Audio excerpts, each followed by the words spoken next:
Assalamualaikum warahmatullahi wabarakatuh.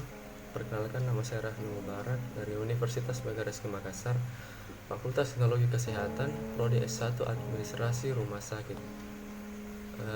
Baiklah, langsung saja. Di sini saya akan mempresentasikan sebuah tugas dari mata kuliah Perilaku Organisasi yang diampu oleh Bapak Ahmad Sulaiman, SKM MKM, yang dimana tugasnya adalah mereview kembali beberapa materi pertemuan kami.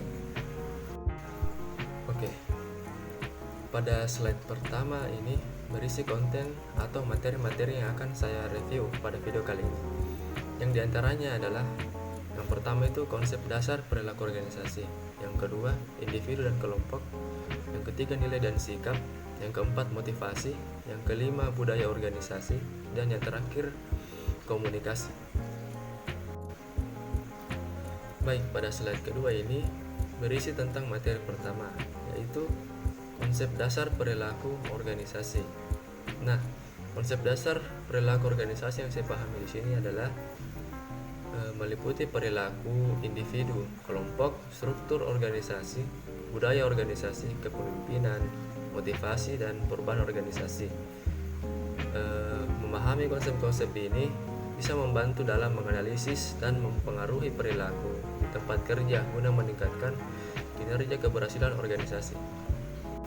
Baik, lanjut ke slide ketiga. Pada slide ini berisi tentang materi kedua, yaitu individu dan kelompok.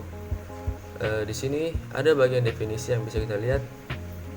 Definisi dari individu dan kelompok, yang dimana individu berarti merujuk pada satu orang yang berfungsi dan bertindak secara mandiri, sedangkan kelompok adalah kumpulan individu yang bekerja sama untuk mencapai tujuan yang sama. Selain definisi, ada juga perbedaan, yaitu yang pertama itu individu berfokus pada perilaku, karakteristik, dan keputusan individu, sedangkan kelompok berfokus pada interaksi dinamika dan kerjasama antara anggota kelompok. Yang kedua itu individu memiliki kebebasan dalam mengambil keputusan dan bertindak, sementara kelompok melibatkan koordinasi dan kerjasama anggota. Oke, pada slide keempat ini berisi tentang materi ketiga, yaitu nilai dan sikap. Seperti pada slide sebelumnya, di sini kita bisa melihat definisi dari nilai dan sikap serta perbedaannya. Yang pertama itu adalah definisi dari nilai. Nilai merujuk pada keyakinan dasar, prinsip atau standar yang dipegang oleh individu atau kelompok. Sedangkan sikap merujuk pada evaluasi afektif, emosional, kognitif atau pikiran, dan perilaku terhadap objek, orang, atau situasi tertentu.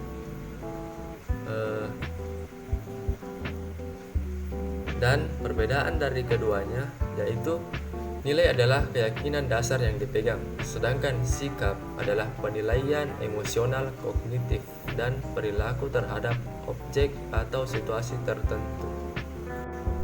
Nah, pada slide kelima ini berisi tentang materi keempat, yaitu motivasi. Di sini kita bisa melihat definisi dari motivasi dan beberapa teori tentang motivasi. Definisi motivasi itu yaitu motivasi sebenarnya adalah kata dasar dari motif atau motif dalam bahasa Inggris, yang berarti dorongan, sebab atau alasan seseorang melakukan sesuatu, yaitu suatu kondisi yang mendorong atau menjadi sebab seseorang melakukan suatu perbuatan atau kegiatan yang berlangsung secara sadar. Dan ada pula beberapa teori tentang motivasi dari beberapa ahli seperti berikut ini. Yang pertama itu teori kebutuhan, need dari Abraham Maslow. Yang kedua itu teori dua faktor dari Frederick Herzberg. Yang ketiga teori prestasi atau achievement dari David McClelland. Yang keempat teori penguatan atau reinforcement.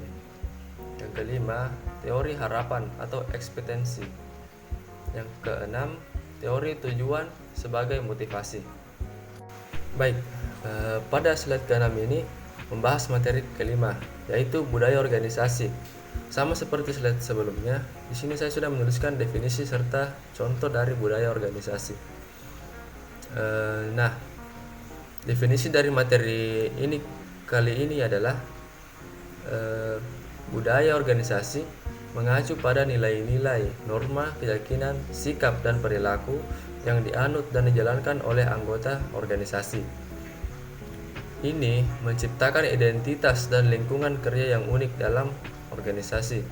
Budaya organisasi juga berperan penting dalam membentuk bagaimana anggota organisasi berinteraksi, berkomunikasi, membuat keputusan, dan berperilaku di tempat kerja. Adapun contohnya seperti yang pertama itu fleksibilitas kerja. Fleksibilitas kerja, misalnya ada perusahaan yang memperbolehkan karyawannya bekerja dengan fleksibel, maksudnya yaitu bisa bekerja dari manapun, tidak mesti berada di kantornya. Yang kedua itu peraturan. Peraturan dari sebuah perusahaan atau tempat kerja itu berbeda-beda, tergantung dari kebijakan pada perusahaannya. Yang ketiga, jam masuk. Begitupun dengan jam masuk, ini bergantung pada kebijakan dari tempat kerja atau perusahaannya. Contohnya seperti di perusahaan A, karyawannya harus berada di tempat kerja pada pukul 7.30. Sedangkan pada perusahaan B, karyawannya diharuskan masuk pada pukul 8 tepat. Oke, pada slide ke-7 ini membahas tentang materi ke-6, yaitu komunikasi. Di sini saya sudah menuliskan definisi dari komunikasi serta beberapa jenisnya. Definisi dari komunikasi adalah merupakan proses penyampaian dan pertukaran informasi antara individu atau kelompok. Ini melibatkan pengiriman pesan melalui berbagai saluran seperti kata-kata, bahasa tubuh, atau media elektronik dengan tujuan untuk berbagi informasi, memahami, dan mempengaruhi orang lain. Komunikasi membantu dalam membangun hubungan, mencapai ide, memecahkan masalah, dan mencapai tujuan bersama. Adapun beberapa jenis dari komunikasi, yaitu komunikasi yang pertama itu komunikasi verbal, yang kedua komunikasi nonverbal, yang ketiga komunikasi tulisan, yang keempat komunikasi lisan, yang kelima komunikasi visual, yang keenam komunikasi massa, dan yang terakhir itu komunikasi digital. Nah, yang pertama itu komunikasi verbal. Komunikasi verbal itu menggunakan kata-kata yang diucapkan atau ditulis. Ini termasuk itu percakapan langsung, presentasi, diskusi, surat, email, dan lain-lainnya. Yang kedua itu komunikasi nonverbal. Komunikasi yang melibatkan bahasa tubuh, ekspresi wajah, gerakan, intonasi suara, dan kontak mata. Yang ketiga, komunikasi tertulis. Komunikasi ini dilakukan melalui tulisan seperti surat, memo, laporan, atau pesan teks. Yang keempat itu komunikasi lisan.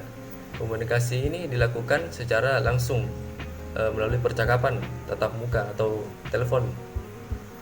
Yang kelima, komunikasi visual.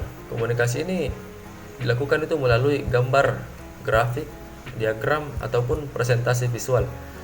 Ini membantu dalam menyampaikan informasi secara visual dan lebih mudah dipahami oleh audiens. Yang keenam adalah komunikasi massa.